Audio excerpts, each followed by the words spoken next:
Ladies and gentlemen, welcome to the Australian MMA podcast. If you don't know, my name is Mitchell Tinley. I'm your host, and we cover Australian MMA, specifically the regional scene. It's kind of how we have fallen. And on the show today is the promoter of one of what I have been calling the top three Australian MMA promotions. It's emerged over the last couple of years from the mind of UFC vet and RIZIN vet Damien Beatdown Brown. He comes on to chat about the show because I got some questions.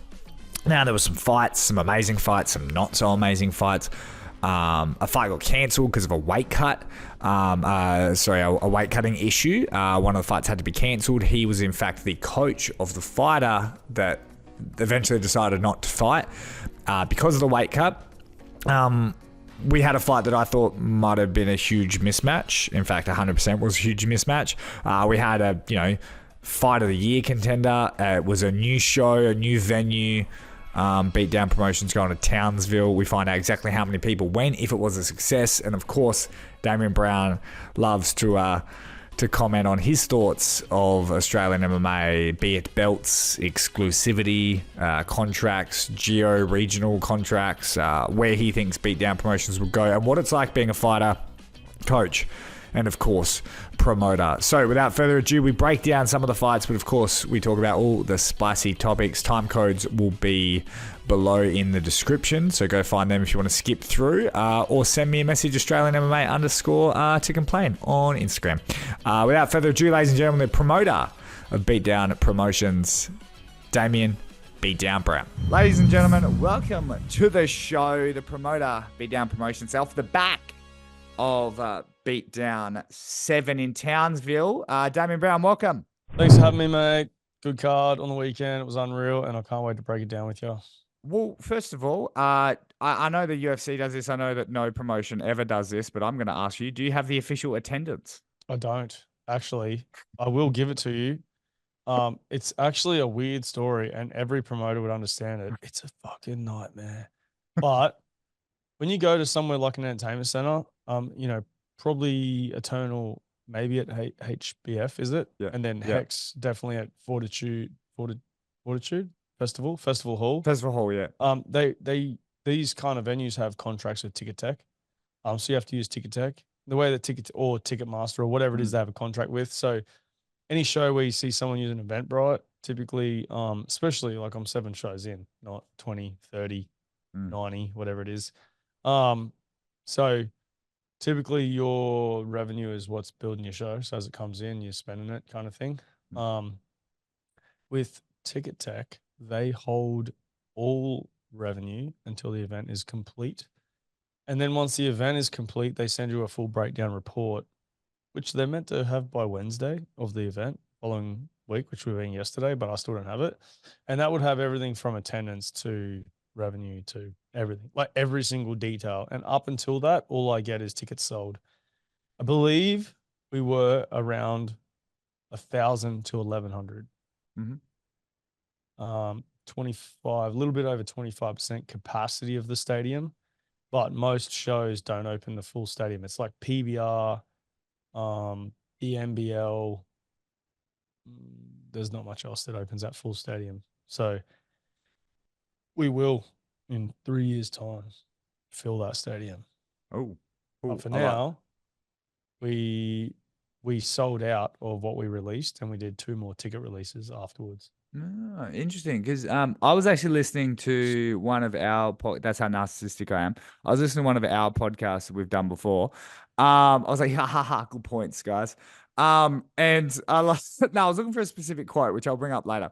But I found it interesting because you even said, in 10 shows time, like you were like, Australian MMA is going to be big, and Beatdown Promotions is going to be like what you call top 3 or whatever. And you're like clearly already that. So I found it funny that it's like even the goals you set, when you say them, you seem to like knock them down. But you also said you don't have a plan. This is a couple of podcasts ago. You said you don't have a plan in where you're going and where you're heading. You don't have like a 5-year plan. Is that still true? Yeah, 100%. I don't really have a plan. All I know is I've said too much and ran too many shows for me to not do MMA promoting. But I will say this: if I ever go somewhere and it doesn't work, I won't go back. Like if I ever like fucking decided for some ungodly reason that North Brisbane's not the only place that I'm going to run a show, and I went to Townsville and it didn't work out, I wouldn't go back to Townsville. And I would have no, like, I'm not going to lose money, you know. But again, like I said, I have no plans. So if I was to go somewhere else again and it didn't work out, I wouldn't go back there again either. So it's just, I'm just taking it as it comes. If I feel like there's a reason for me to run a show somewhere, then I might. Um, if I feel like 2 gyms and a fight show is enough for me to do, then I might stay in Brisbane. I don't really have solid, concrete plans of what Beatdown Promotions looks like in 20 or 30 shows' time. But I do know what I want my show to be like. And I feel like if I stick to that plan, then we will be successful, which we have already. And I never say anything that I'm not going to do. So if I say I'm going to run a show in X, then I'll run a show in X. But if I, yeah, so like I'm not going to say it and then not go and do it, So, especially publicly. because I'll hold you to that. Was it successful? So overall, you sit back out of 10. What do you rank this Townsville show? Look, I would have to, besides the stress levels, I would have to rate it a 10. I mean, like, if it wasn't a 10 before the main event, then fuck me, like that main event was sick. You know, as a promoter, a fighter, a coach, I stood there and like it was like shed a tear type of a moment. Like to watch it unfold and know that you put it on. For me, when I tell people that I'm about the growth of the sport, I am genuinely about the growth of the sport. I do not give a fuck about anything else as long as the fans that go out are like, that was sick. As long as the fighters appreciate the experience and want to do it again, then I have done my job and the growth of MMA in Australia will continue to develop.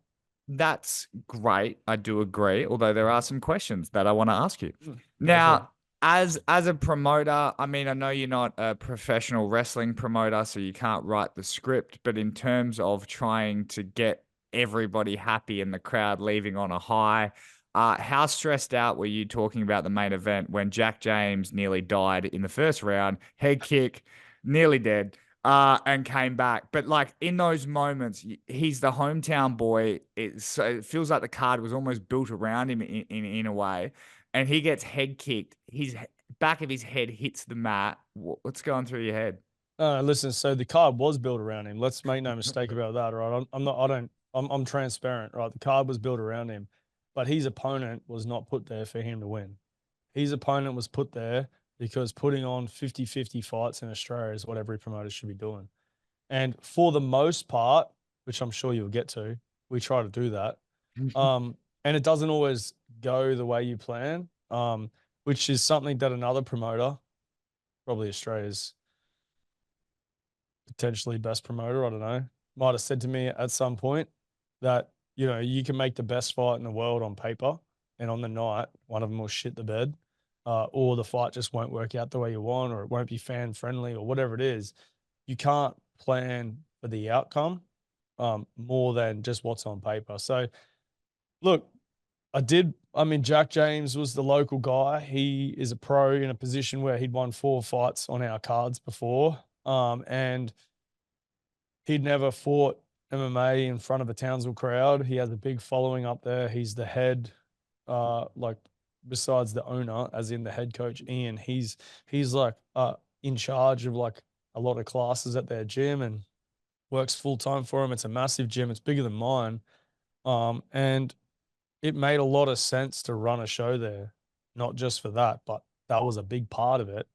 And so we did then like build down the card and try and put as many locals on or North Queensland locals anyway, and build the card out from there. But he had a very game and, proficient like opponent across from him that was quite unorthodox, fought with his hands down and does all the time. And that first round was literally like, as a promoter, you're like, fuck, if it doesn't get out of the first round, I'm never coming back to Townsville again. I was like, and fortunately for me, I only had two of my own guys fighting on that card. So once the main card came out, which I'm sure you'll get to as well, I didn't have any pros fighting. And so I was able to sit back and enjoy the show. My shows run without me having to be a control freak and run around and make everything happen. So, most of the time I've got fighters and I do corner them, and then I've got a couple other people that sort of make the show operate from a production point of view, and it just everything happens. I was able to fully promote this event, and it was a good experience. Sometimes when the fights were going, I was standing at the walkout area, just catching the crowd and watching everything from a good point of view there. A couple of times I was sitting on a table. I just try to get a few different views and watch it unfold. But that first round was definitely, I mean, not what I expected. Probably not what you'd like. The fight itself is what you want, but I also don't want to see someone get dropped 3 times on the way to winning. Like it's, I do have people's health at the forefront of my mind when that stuff happens. But yeah, it definitely was quite on the edge there in that first round.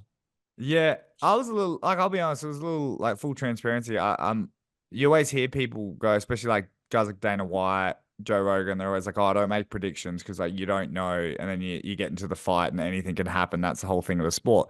But my whole job is to sort of critique going in, and Adam Cook was what basically a lightweight. Like he's fought a lot at lightweight. Jack James looks significantly Yeah, bigger. he fought Tristan Murphy at super lightweight. Now, for anyone that hasn't seen Tristan Murphy, he Yeah, is fucking huge. He is a big guy. So he's fought big guys before, but yeah, he is predominantly a lightweight. yeah, but Stu Day also fought Navajo Sterling. Like some guys are just game as shit, but it's like I was a little like, oh, I don't know, and then because of course Jack James is the Townsville kid, I was like, oh, is this maybe like, and this will sound so disrespectful to Adam Cook, and I don't mean it, but like it, I was like, okay, is this just for Jack James to win? You know what I mean? In front of Townsville, yada yada. And boy, did he tell me to shut the fuck up because what he did to Jack James in that first round was incredible. Does this put Adam Cook like back on the map? Because I feel like it did wonders for him. Um, I think it didn't hurt his stock, that's for sure. If I was a promoter and I seen that fight play out, which they will have now, but I would definitely be inclined to, you know, build him up and put him back into some fun fights. And, I think it helped him, if anything, because a lot of people, if they're being honest, which you are, would have been exactly the same. They would have felt like Jack James is from Townsville. He's 5-2. Let's find him someone he can beat. Mm. Let's build the crowd up. Let's go back to Townsville. Like, fuck, it's a good plan on paper. Well, like, I went and found a guy from CKB who's a striker, who can grapple, who cut the same amount of weight. I just want to add that in there just for all those fucking people out there that think that he was smaller. I was at the sauna. Those guys cut the same weight that day. Same amount of water, same amount of everything. Jack James is quite narrow through the waist. He's not a thick guy. He's just tall and lanky. I mean, he's not skinny. He's well built, but like for the weight class, like Adam Cook was thick, man. That guy has got power behind his shots, and they come from his hips. And so I can see why people would feel like that or look at that and think that was the case. I definitely don't match fights like that. At least not intentionally. And I especially don't match my main events like that. So, and credit to Courage Training Center, Ian and Jack. They don't take easy fights, man. They'll fight literally anyone.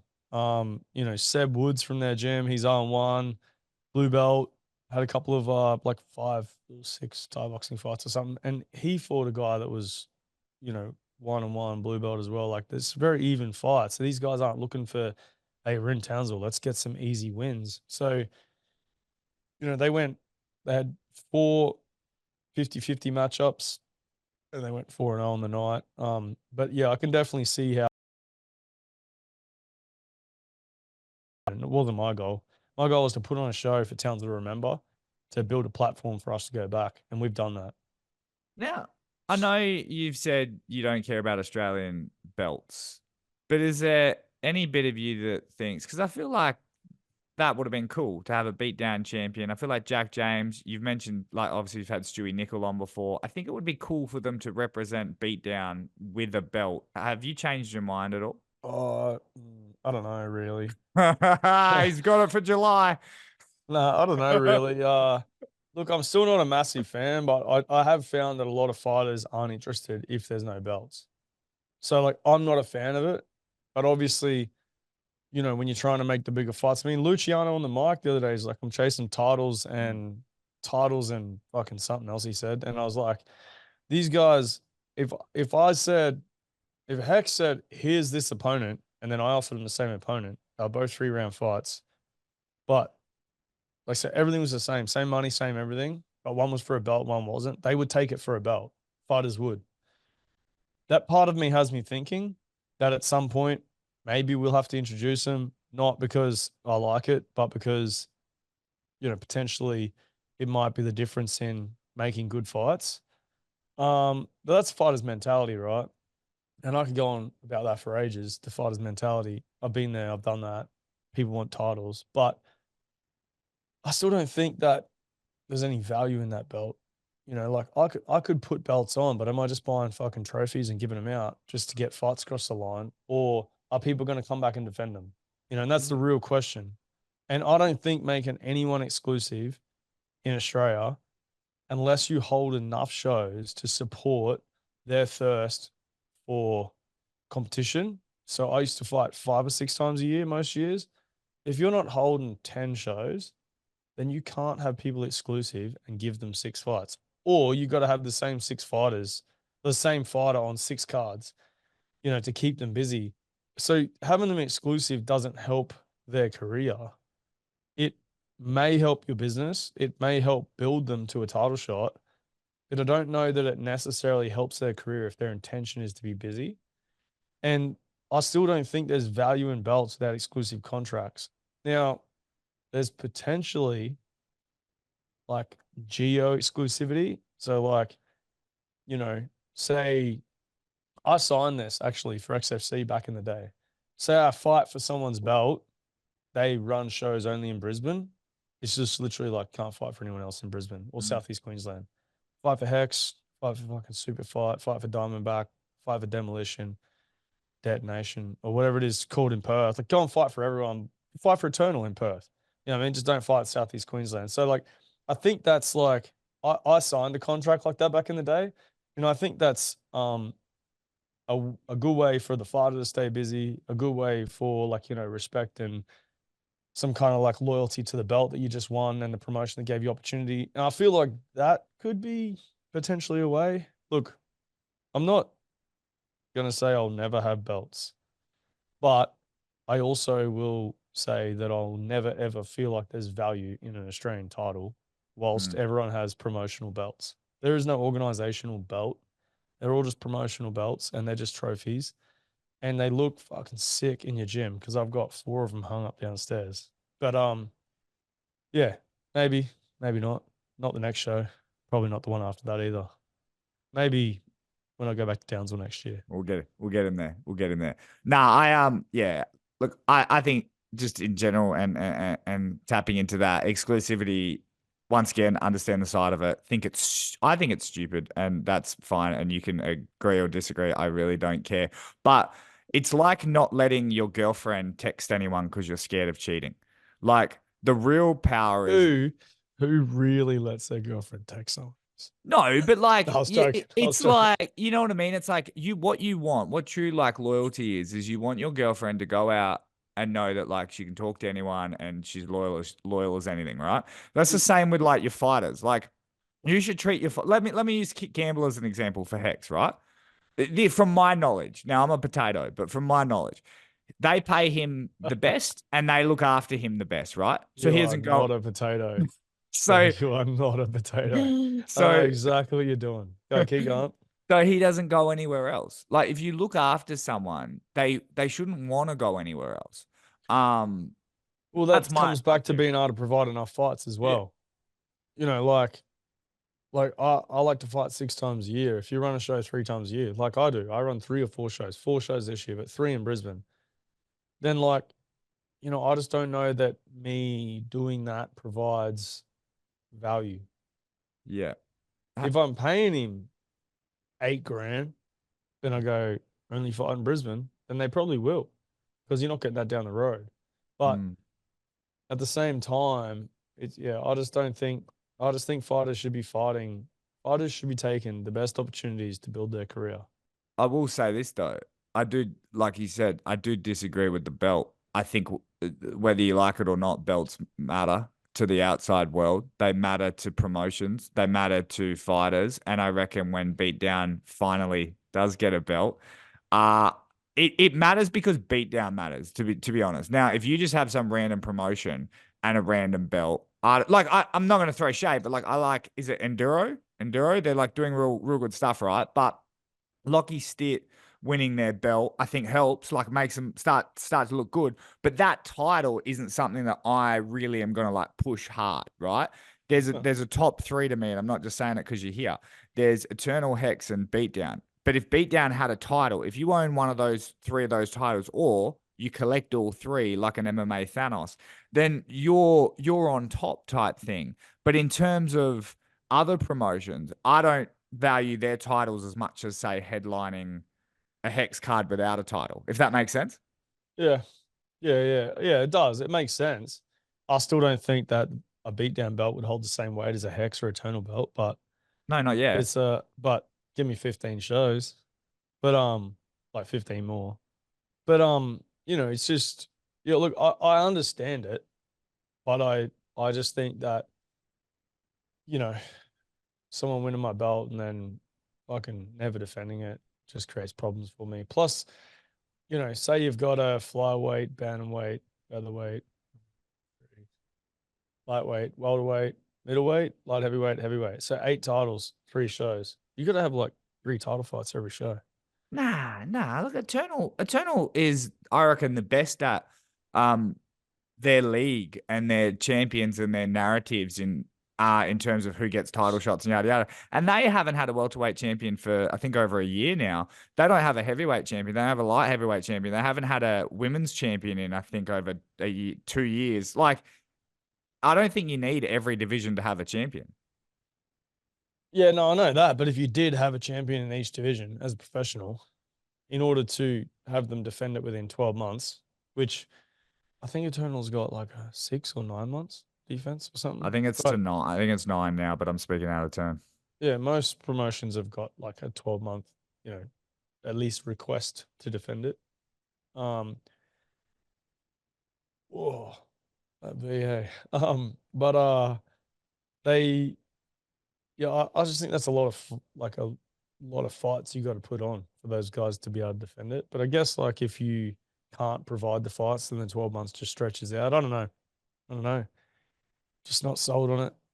But maybe in the future, Jack We James, he's won 5 fights on our fucking card now, so he probably deserves a title shot, eh? That But is we'll see what indeed. happens. But yeah, no, you do create that. Like, I do get what you're saying as well, and you do create this. And I want to get your thoughts on this before we actually do, go into the card. It creates this logjam of Drillich, who's eternal, Oh man, Stewie that Nickel. fucking flyweight division. I'll tell you what, I've had so many conversations about it lately with people in general. Not Well, not for my show, but just in general. Like well, let two me cover. years Let, ago, let it me didn't let me exist. just let me just like cover it first, so for anyone that doesn't know. Anthony Drillich, Stewie Nickel, and Sean Gauci are basically tied for first on who's the top guy, who's moving on, and it feels like Sean Gauci, Hex guy, Anthony Drillich, Eternal guy, Stewie Nickel, beat down guy, and all three of them can't fight each other. Oh, they fucking Stuart Nickel can fight anyone. And so can Sean, but in saying that, there's things I'm like you pretty said. sure, but if they went to Eternal to fight for the belt, there'd be exclusivity. So then if they fight there, they can't fight elsewhere. And Exactly. it causes problems. But like the reality is, why don't we just find a fourth person from overseas and we just put on Eternal Hex beatdown fucking 4-way. We'll just throw some money in the kitty and we'll just do 12 grand or something. They just all fucking winner takes all. Why don't we just do that? We just pay them I've $2,000 each, and the winner gets $4,000. I'll And be then they on. just get Okay, like I'm the best Australian flyweight. And who gives a fuck what promotion they're from? Why don't we just do that? I've The got reality is, I'm pretty sure at least two of them are unavailable. I've got 5 grand. I'll put up five. I'm not kidding. I'll put up 5 grand to see that. Man, we'll just run a fucking one night, no elbows in the first round tournament. 2 rounds. If there's a winner, we don't fight a third. If there's no winner, they fight a third, and the final's the main event. 4-man, one night tournament, $12,000, $2,000 each, which most of them probably get paid anyway, and $4,000 for the winner. Fucking done. Problem solved. Sorted out the top man in the flyweight division in Australia. Uh, That is how you do it. But that doesn't make sense for business, and people won't do that. no. Do you think Makes sense for the any? growth of the sport, but Do you think those three make it without fighting each other? yeah, as long as they got a promoter that's going to bring internationals in for him to keep fighting. I mean, Drillich, I don't know, what is he now? 7-3? No, Seven, he's. seven, I think seven, it's only two. one. I think it's only one loss to Michael Manu. Is it? I believe so. What is two? Anyway, that's Double all right. check. No, Hey, they've both got incredible records. I think it's something like Gauchi's only got one loss. Drillich only has one loss, and Stewie Nickel is undefeated, which I think is like, yeah, he's 7-1. So it's like, and he's putting people to sleep. Sean Gauchi's putting people to sleep, and Nickel is just dominating people. And it's like amazing. I hope all three of them make it. But in my very selfish realm, I like only one guy having it. Here's my theory as well. Complete side note. I think there should only be so many black belts in the world, and you have to like take it off someone. Like I always, same sort of thing. I always like seeing just one guy prevail, which is actually kind of bad for the sport when you think about it. I should want all three guys to make it. um, look, I think the other thing is like, how do you even spell Sean's first name? Huh? Who is it? What's Who? Drillich? Drillich. Is Anthony it double Drillich. L? Is it double No, L? 1L. Why are you writing up a contract? Fuck me, man. No, I'm trying to look. I'm in front of the computer. I'm not in a taxi. I told you already. I'm trying to look up. I'm trying Yeah, to look up. it's one the best in the game. Michael Mano is his only loss. Decision Oh loss. I man, was how many there. Australian there? Oh, let's have a look here. Oh yeah. Oh wait, 7-1. Look at me. Um, man, it's who was it? Manu. Is that a bantamweight? Surely Yeah, Manu. yeah, Surely yeah. Manu did make flyweight. No, it's bantamweight, and he like it was Mano was like killing it at the time. It was like throwing up heaps of darts. I think I was a ring announcer for that one. Um, I don't know, man. The guys that I think you look at the guys they've all fought, right? Like I know there's a couple of like the Guam guys came in to fight Stewie on paper, like didn't really have many fights. But they had their threat, they had their avenue to win. But I just think everyone maybe has an avenue to win, but probably not going to beat him.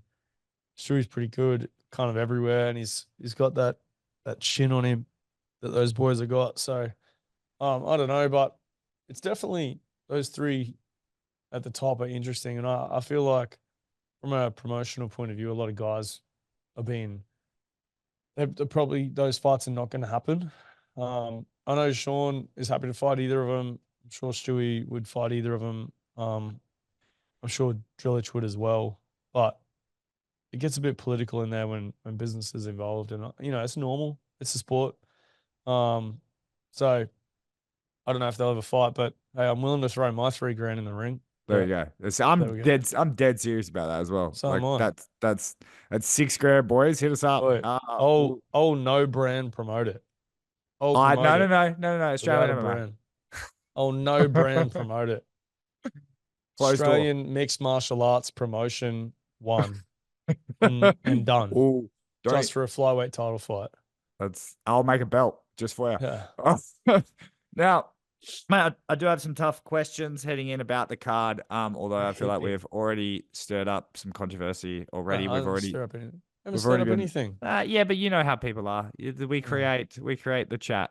Nah. Now, I will create some controversy right now. First of all, a fight got cancelled on your card. One of your Oh, boys, mad, who was super mad, Max Kelly. taking on D Samasoni. D Samasoni, I believe this is word from you, so I don't want to act like I know what I'm talking about, but he weighed 1.3 kilograms over the weight limit. Fight was cancelled, correct? Yeah, 1.3 over the cutoff, which on me personally, I don't think he was. I don't like when people say I miss weight by this much, but they miss the allowance. But the Mm. weight class is 77.1. He was Okay, yep. 1.8 kilos over that. But he was 1.3 over the allowance. So everyone's like, oh, I missed weight by 1.3. But, it's a championship fight. You miss weight by But one if more it's an than that. allowance, it's there. Like if it's an allowance, that's the limit. Yeah. Yeah. That's the way you look at it. That's Well, not the way I look at it. but it's the way you Missed the have to weight look at class. it. He missed the weight class. Yeah, but then don't have an allowance. Yeah. Well, some people don't. Boxing doesn't have allowances. The Then allowances are don't. there for scales discrepancy. I don't think you should. I don't think anyone should have an You're the allowance. boss. Yeah, but it's an industry thing. People do it. I don't think anyone should cut weight, but everyone does. But Yeah. anyway, he missed weight by 1.3 kilos. And Talk us through it. What happened? man, we have a 2-hour weigh-in window, which I think everyone kind of does these days. I'm not sure about Hex because of Victoria, because of commission, but I know Eternal's got a weigh-in window No, as they well. do. Hex does. Yeah. So we just have a weigh-in window. Which essentially is like if you turned up at 3 to weigh in, you got 2 hours to make weight. Mm. It's no different to the old way of doing it, but now you just got to make weight when you turn up by 5 o'clock or whatever time the weigh-ins are that day. So we had a Dazati turned up at 3:15 or something, and he was 2 point something kilos over, 2.1 over the allowance, as you put it. And then they went away, cut more weight, came back, they were 1.3 over. And if I take my promoter's hat off and I put my coach hat on, then I say to my athletes, do you want to fight this guy? He's missed weight by this much. And if my fighter says, I'm going to smash their fucking face in, then I'm like, all right, we're good to go. If my fighter's like, disappointed or pissed off about it, but they're like, I don't know, fucking think of, Max didn't really say anything, but like actually he just walked off on me. But if people are like, I'm not going to give them the shine tomorrow, they don't deserve it, then I know they're like kind of like mentally not in, then I'm like, fights off. As a coach, that's what I do. As a promoter, you're like, fuck, I really want this fight to go ahead because it's kind of a cool fight.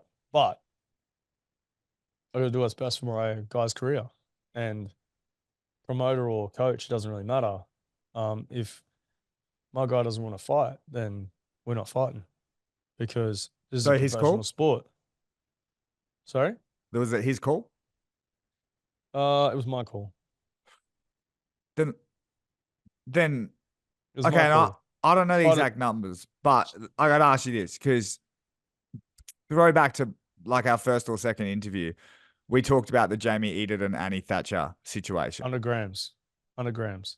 Yeah, I know, but you still said and I'm not going to quote it exactly, but you said something along the lines of, if it's within something like 2 kilos, you personally would take the fight. I think I might have said if it was under a kilo. Because I've fought people, like I fought Camacho, who was 2.4 kilos or something, 5 pounds over. Man, he felt a fucking full weight class above me on the night. Like, and he would have been. He was like 83, 84 kilos on the night. I was 77.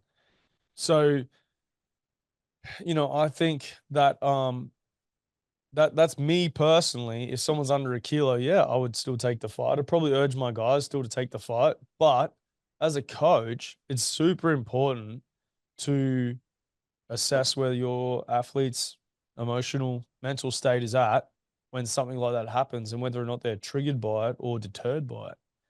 So, look, it's a hard one because, like, I do have the fighter perspective, the coach perspective, and then the promoter perspective and position where I need to look after all three. And the reality is that the athlete's health comes first. And if he's not 100% in, then I'm going to make that call. Because a fighter will go like, fuck it, I don't want the fight, but I'm not going to be a pussy. So I'm going to take it anyway. So I think that a coach, like your job is to assess that athlete and see whether they're in the game or not. And I made that call. Will that fight happen again? Yeah, I told him that we'll do it again. I told him we'd do it in July. I told him we'll do it on Hex in June. It's up to them. But, I'm not gonna say exact numbers, but he cut a fucking lot of weight and missed weight. And so I feel like um I feel like that's got to be taken into consideration as well if you know the numbers. If you don't know the numbers and they just go, "Oh, I missed." Like it's guesswork what weight they're going to be the next day, but my guess is the next day, D. Samasoni would have had 6 kilos on max. Yeah. Yeah, no, that That's not really aspect's a guess. He would have had 6 kilos on max the next day. So, you know, I think there's a lot that goes into it. I think if over a kilo is a pretty decent miss. Um, and I don't care about. It'd be rough if 4 people fucking missed weight by 2 kilos. My card would fall apart overnight. But that's a risk you take. I know there was a UFC card in Sydney when I fought Camacho. I think 5 people missed weight on that card. So it's hard because you need those fights to go ahead as a promoter, but as a coach, I also need to make sure I do what's right by my athletes. And then, as a fighter, I can't really talk, man, because I was definitely from a different era where, it was just like, oh, who fucking cares? Just punch on. And so it's different these days. But under a kilo, like especially 100 grams, I would have definitely taken that fight. But in fact, there was someone that was 100 grams over on that card, and the other team were like, no, no, no, let's just call him on weight. So, 100 grams is like taking a pair of wet undies off or going and having shaving your head. It's you can go back and lose 100 grams. You give someone an hour, they'll lose 100 grams. But yeah, like 1.3 kilos times that by three the next day, it's 4 or 5 kilo weight advantage. And mm. I just think that's just part of the sport. I'm not going to say anyone was unprofessional or anything like that. He clearly tried to make the weight. He was pretty fucked, but um, it just is what it is. When we're cutting and doing things that are extreme, then we get to a point sometimes where we make calculation errors and it doesn't work out, and that's what happened for them. And I felt like my guy was like wanted to fight, but wasn't. His reaction didn't give me that positive, feeling of like, let's just do it. So I just fucking made a call on it and called the fight. And do you think that's because Max worried about the weight going in and the loss, or the not wanting to give Oh him the man, stage, or that guy's got fucking 2 kids and a wife and a business and gives up all of his time to train professionally, 10, 12, 15 hours a week, goes away from them for 3 days and does everything right. And then he's like, this guy wants to come in and miss weight, and then tomorrow he wants to fight me and maybe take my shine. Fucking no one deserves that. Now that's me talking as a coach. As a promoter, I'm like, fucking please take this fight. I need this fight to go ahead. And every promoter will be the same, right? There was a hex card last year. They ended up with like fucking Mm. 7 fights. And I was sat there feeling for him, man. Like, no one wants to see that. We got a lot on the line when we're promoting fights. But, you know, if you're a 20-year-old that's running around doing your thing and no girlfriend and no kids and no business and barely has a job, maybe works at Macca's or fucking does Uber Eats so you can train full time, whatever it is. I think maybe that's different. I don't know, but he gives up a lot and he deserves for his opponent to turn up and be on weight and give him the fight that he deserves. now D. Samasoni said in an Instagram post that if roles were reversed, he would have taken the fight. Do you believe? Congratulations. No one gives a fuck, really, to be honest. Right? If it was 10 years ago, I would have taken the fight. It's not 10 years ago. The roles aren't reversed. Max didn't miss weight. He's never missed weight. Turns up on weight. It is what it is, man. Like anyone can throw shade, but the reality is that, like he said, the bitter bit, the sweet bit, before he said the roles reversed, Mm. yeah, maybe he would have taken the fight. He's also 1-0. You know what I mean? Maybe he felt like he had nothing to lose. I don't know, man. I can't really talk for what's going on in either fighter's head, but the roles weren't reversed, and that is the reality of it. But Fair he enough. did he did get a nice view at the show and a good 3 day long weekend. You look after him, did you? Did you? Fuck, man, I look after everyone. Really? Nice. That's good on Hey, you. people make calculation errors. It is what it is. You know, just because the fight fell through doesn't make him an asshole. You know, it doesn't make him a shit human. You still look after people. You know, like if I didn't, what does that make me? You know what I mean? I'm not here to I'm not his dad. I'm not here to fucking chastise him and Mm. punish him for doing it. I mean, he missed weight, you know. It is what it is.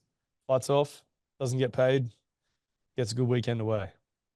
Well, now we talk about a fight that was on that I wish was off. Now, this is a guy that I full disclosure, I really like. Like I don't know Yeah. if he's been too happy with me the last couple of weeks with all this critique, and I get it, but I It is what it is. genuinely love him. I genuinely think he's going to be a star in the UFC when he gets rolling. Joseph Luciano versus Jonathan Velouz is a fight that shouldn't have fucking happened. Mm. Um, Now, it did. I get why. I get he was just trying to get a fight. You take anyone you can get. He had offers, couldn't get it to work. This is the only guy that would step in there. He was sitting on a loss for 6 months where when he fought Jono Mikalev, if he won, he probably would have got signed. He then gets a loss. He's 32, I think. He's got to get on the bike. He's got to get his wins back on track. It happens. It shouldn't have happened. It was a horrible fight. That I've got guy, no fucking idea where they found that guy, hey. he's a But that was a joke of a fight, so and just to be clear, I just want to be clear, and this is not me defending myself because, you know, I put the fight on. But the fight was already made. The contracts were already done. I hosted the fight. Um, and yeah, I paid for it, like to a degree. But like the reality is I hosted the fight that was already done on a card that never went through. Why waste everything that's been invested into it? So I was like, fuck it, let's do it. Luciano's like one of the best welterweights in the country. I'm gonna make him my co-main event.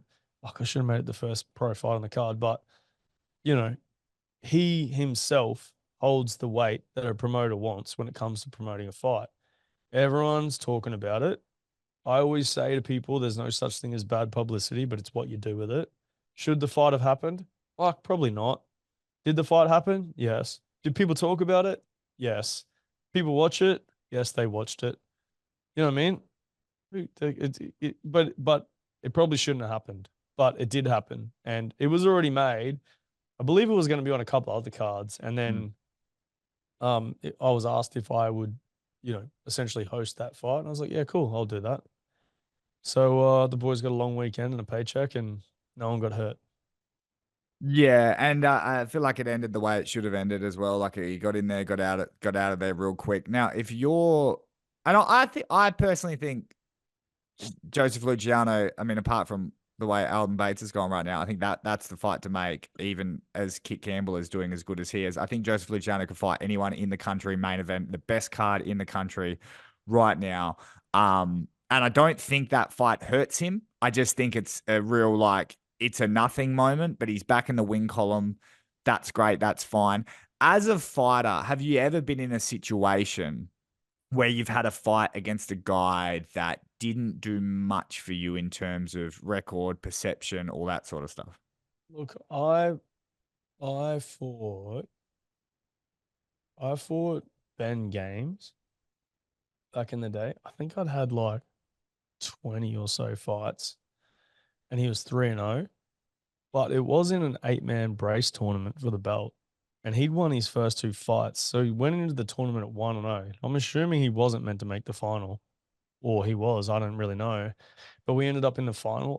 I at the time didn't feel like that fight was probably a good fight for me to take. But also at the same time, that wasn't really a choice. It was like we both started opposite sides of the bracket and ended up in the final together. So maybe that one. um, you know, I've definitely had some fights along the way that probably weren't like fighting the best guys. But then, you know, I fucking fought Abel Brights when he was like 9-2 on a 7-fight win streak and subbed him in 17 seconds. So I don't know. Sometimes you can take the hardest fight and get the easiest win, and sometimes you take the easiest fight and you get the fucking hard lesson. Like, I don't know. Like, but you know, I just fight who's put in front of me. And I always priced myself based on what was across the cage. So, you know, if you want me to fight for this much, then you put someone with this much experience in there. promoters pay, like they get what they pay for. So, I never said no to fights. I just fought whoever was put there, and I never looked for fights. And Luciano's the same, man. He didn't ask for that guy. No. He was like, "Oh, coach, put me back in there." Coach goes, "Oh, I got this guy." He goes, "Fucking whatever," and that's it. That's what fighters do. They just fight whoever's there. If fighters had their way, right, Max Kelly would be fighting fucking Alden Bates because the guy thinks he's the best in the country. I'm like, whoa, whoa, whoa. We just need to have a few more fights first. And that's why people have coaches and managers. Fighters will fight anyone, Mm. anyone. You know what I mean? Like, there is not a fighter that's had more than one fight that's fucking scared of anyone in this country. They will fight anyone. Will they have fear and nerves and anxiety? Yeah, they should have it every fight, even if they're the favorite. But they're not going to say no to a fight. Everyone will fight everyone. If not, they're doing it for the wrong reasons. But for the most part, fighters are not scared of anyone. So, that alone is the reason why you need a good coach and a good manager. And Luciano did what a fighter's meant to do. Fought his fight. He got his win. He's back on track. He's got a 7-0 guy on his record. That's it. And what do you want to see from him next, just personally? As a promoter, I feel Yeah. like Jack James versus Luciano would be a lot of fun. For a belt? I don't know. Well, look, I'm just saying as a promoter, I feel like that would be a fun fight. What do I think Luciano should do next? I think he should fight Matt Vale. Yeah, no, I agree. I like that one. Yeah, I like that fight. I think Matt Vale's got a good record. He's got good experience. He's been around for a long time. He needs a reset. And I think they're both, I know Luciano's coming off a win now, but 6-month layoff off a loss and then to fight Jonathan Values. I would say like a co-main event on Hex or like a top 3 fight on a card on Hex of Vale versus Luciano would be a real nice fight. I think personally, I'm a fan of Luciano. I think like he will do real good things in the UFC. Mm. But again, I think off that win alone, off a loss and then that win alone, fighting Alden Bates is probably, I mean, I personally wouldn't make that fight if I was his coach. But he could win it, yeah. But I'd like to see him just fight maybe like a Shane Mitchell or like a you know, Matt Vale. Yeah. Someone that's like similar age and experience, that still presents the same threat. And I feel like, I mean, look, the UFC did it. Rich Walsh fought Stephen Kennedy. Yeah. Like, let's be honest, whoever fucking lost was getting cut. And Steve Kennedy did get cut. So it's like, I think that they're important fights to have. Like, does Luciano need to fight McAuliffe again? Like, probably not. He's probably like a couple of wins away from getting up there. Like, he probably doesn't need to fight him again, unless he has the belt and he wants the belt. Mm. But I think the Alden Bates fight's probably like a fight that you get before you sign with the UFC. It's like a Yeah. fight Matt Vale, and I don't know, maybe a Theo Christakos, who everyone seems to have forgotten about, That's true. who has a fucking sick record and a real threat on the ground. And then maybe just go, well, the UFC said we fucking win the Hex belt, we get it. All right, we fight Alden Bates. I think like that as a coach mindset would be where I'd send him. That'd be mine. But Simon's a fucking great coach, and he's got guys to UFC already, so they'll do what they need to do. But I think that's probably not a bad path.